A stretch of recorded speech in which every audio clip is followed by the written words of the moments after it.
Mheshimiwa Rais, mimi ndio Sifuna. Sifuna anaongea na nguvu. Mimi ni mtu mdogo, lakini kiti ambacho nimekalia ni kikubwa sana. Wakati unaongea mambo yangu Sifuna, ujue mimi ndio mwanzilishi wa ODM. So naenda polepole kidogo. Kiti cha katibu mkuu wa chama lazima kiheshimiwe. Sisi ndio tulianza hii kiti. Lakini kuna zingine, Mheshimiwa Rais, wanasema Waswahili, mwiba wa kujidunga hauambiwi pole. Kazi yako ni ngumu sana. Ukinisukuma sana, nitaitisha mkutano ya founder members ya ODM. Unajua tukiitisha hiyo mkutano, tunaweza kufanyia discipline sisi ambao tulianza chama. Hiyo vita nimeona inakuja ni kali sana, Your Excellency, wacha tukwepe. Unajua ukiona mawimbi imetanda, isikunyeshe, unaingia kwa nyumba haraka. Junet amesema yake, hata mimi na yangu. Sasa nyinyi mnaniambia Ruto must go. Mimi nimesikia hiyo mara nyingi. Ruto must go. Kulikuwa na Moi must go, kulikuwa na mwingine must go, kulikuwa na mwingine must go. Hii must go ni wimbo tu ya kawaida, there is no problem.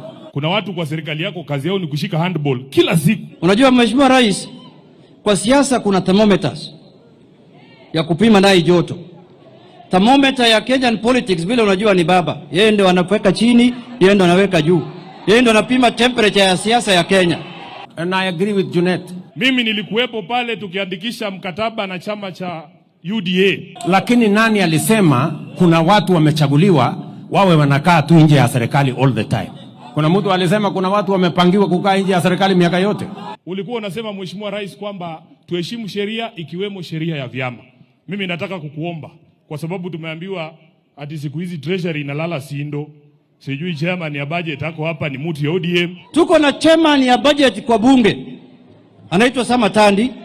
Tuko na Mbadi kwa treasury. Mheshimiwa Junet, wakati unaangalia hiyo mabudget, tafadhali wekea wanachama wa ODM pesa yao. Sasa hii mimi ndio kama leader ya bunge ndio naangalia hawa vile wanafanya kazi, vile wamegawa mali na rasilimali ya Kenya.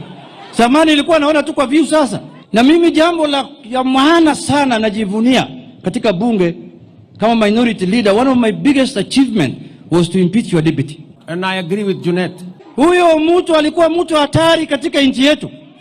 Sasa hii mimi nikiona yeye analia kwa TV, mimi nafurahi sana, naweka chai kwa kikombe nasema waendelea kulia. We must get rid of the past formulas that skews development to one part and against other parts. Sasa hii wana chairman ya health committee na report kwangu Dr. Nyikal na ulisa panga weka hospitali huko namna hii. Na mtu yoyote atakuwa na tabia kama ya Rigathi Gachagua, impeachment inakuja. Uwe minister, uwe deputy ingine, uwe sijui nani, wembe ni ule tu. So twendeni mosmos. Sasa kama hii drama yote tumeona Nakuru, ati watoto wanakatazwa kufanya mchezo, sijui wanapigwa tear gas, sijui wanafukuzwa. Let us not mix politics with our young children.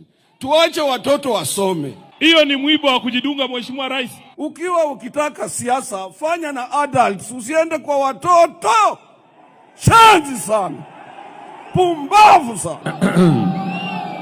Wale ambao wanahusika na kufanya kazi yako ikuwe ngumu, read them the riot act, kwa sababu tunajua kazi yako ni ngumu zaidi, wasifanye ikuwe ngumu zaidi. This is the first time I'm meeting this man Ruto after the election.